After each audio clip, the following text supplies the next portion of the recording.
माहिर कानून जहांगीर जदून ने भी इस वक्त ज्वाइन किया है, उनसे मजीद बात करेंगे। जहांगीर साहब, बहुत शुक्रिया आपके वक्त के लिए।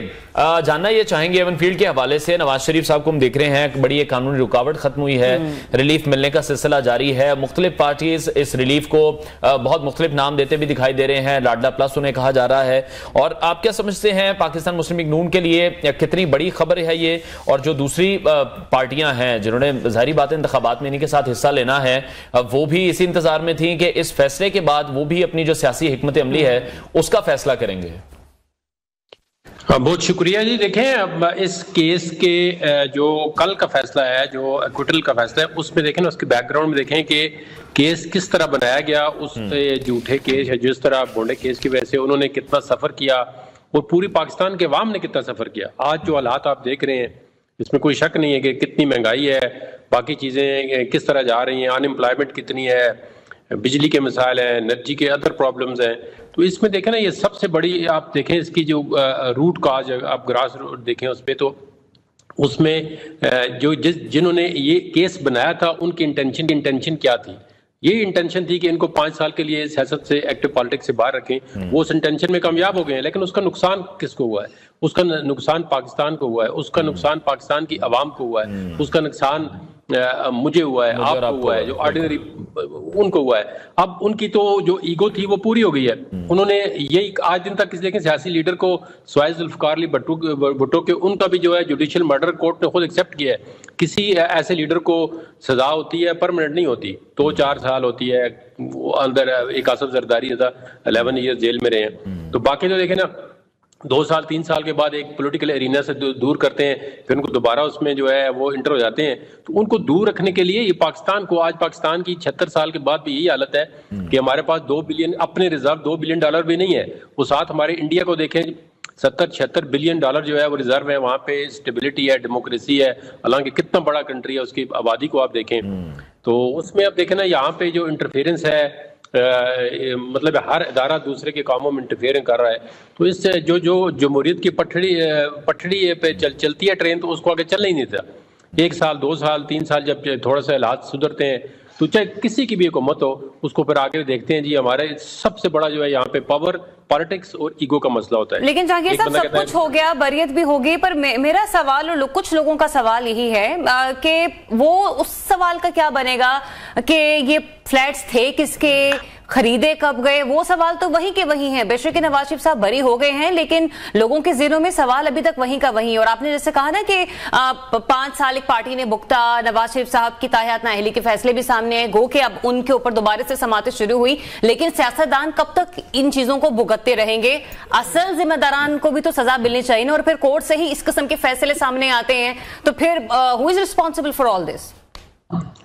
ये देखें, इसमें रिस्पॉन्सिबिलिटी अदालतों की है, और जो भी मिल के अदालतों के साथ जो इस्टेब्लिशमेंट जो भी अंसर होते हैं वहाँ पे अदालतों के साथ मिल के किसी पॉलिटिशियन को डिस्क्वालीफाई करते हैं। और इसमें पॉलिटिशियन खुद भी जिम्मेदार हैं कि वो अपना कंधा ज़रूर देते हैं, क्यों आगे फोर फ्रंट पे या जो जितनी भी एजेंसीज काम कर रही होती हैं, जो कानूनी होती हैं, इस तरह पुलिस हो गई, FI हो गई, नैब होगी, तो ये इन सारों का गठ जोड़ की वजह से ये केसेस बनाए जाते हैं। अदरवाइज केस नहीं बन सकते।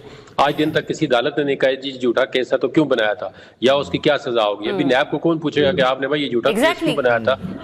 आप इसमें इतने आपने चले अरब ना सही तो कुछ करोड़ों रुपए तो खर्च होंगे ना, और जो पाकिस्तान का नुकसान हुआ है ये कहां से हम पूरा करें? ये नहीं कर सकते।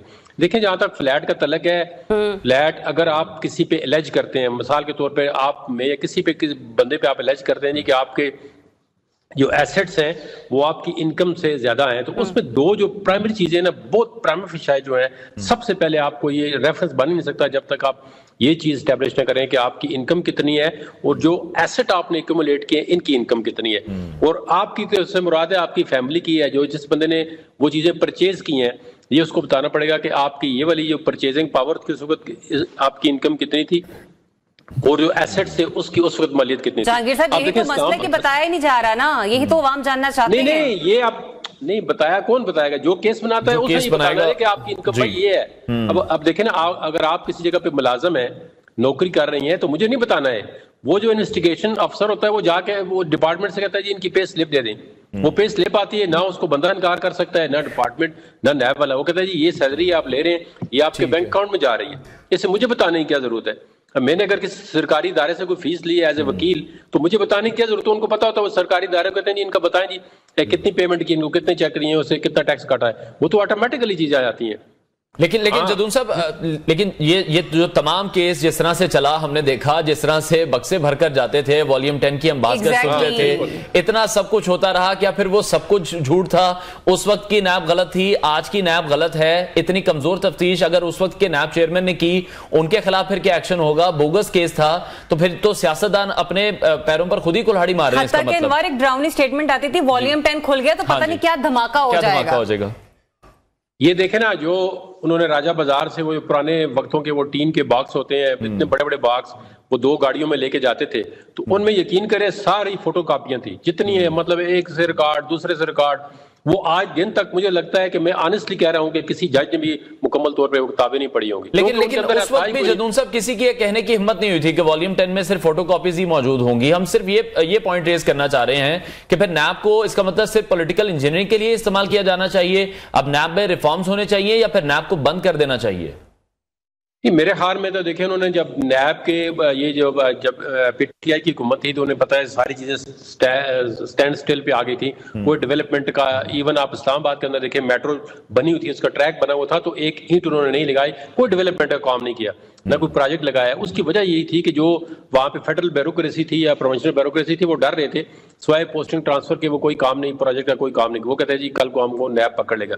तो नैब को हमेशा पॉलिटिकल इंजीनियरिंग के लिए इस्तेमाल किया गया है। अब इसका ये वाला दरवाजा बंद करना चाहिए और पॉलिटिशियन को आके इकट्ठा होकर इसको या तो रिफॉर्म्स करें, अगर नहीं कर सके इसको बंद कर देना चाहिए, क्योंकि ठीक है आज दिन तक नैब ने किसी भी सियासी जो पॉलिटिशियन है उससे रिकवरी जो है वो एक देले की नहीं की है। तो सर आपको लगता है कि मुस्लिम लीग नून अगर हुकूमत बनाती है, जिसकी बातचीत बहुत ज्यादा हमें सुनने में आ रही है, वो आगे चलकर नैब जैसे इदारे को खत्म कर देगी? क्योंकि 16 माह की हुकूमत थी, पीडीएम की तमाम सियासी जमातें उसके अंदर इन्वॉल्व थी, उसके बावजूद हमने देखा कि नैब के सिर्फ दांत तोड़े गए, ठीक है, लेकिन पूरी सर्जरी कंप्लीट नहीं की गई, अपने मफाद की हद तक कुछ तरामीम की गई, लेकिन उस तरीके से उसमें रिफॉर्म्स नहीं लेकर आए जो कि होनी चाहिए थी।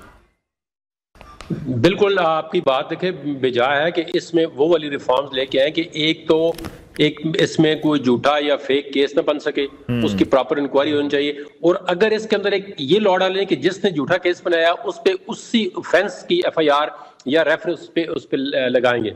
अब ये तो देखना, नैब के अंदर उसने अपने आप को इम्यूनिटी दे दी है कि नैब के किसी चेयरमैन या किसी अफसर के खिलाफ आप तो केस नहीं दायर कर सकते हैं। अब उसकी बोनाफाइडी या मेलाफाइडी किस तरह शो होगी?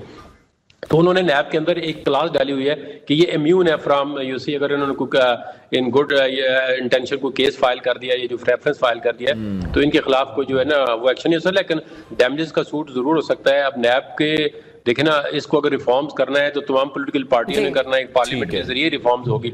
अभी जो रिफॉर्म की थी तो पीटीआई जो है वो सुप्रीम कोर्ट में उसको चैलेंज कर दिया।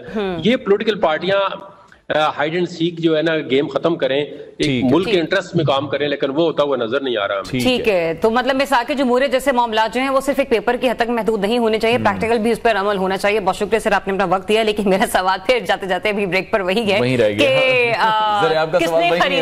किसने खरीदे, कहां से खरीदे, ये अभी भी किसी को पता नहीं।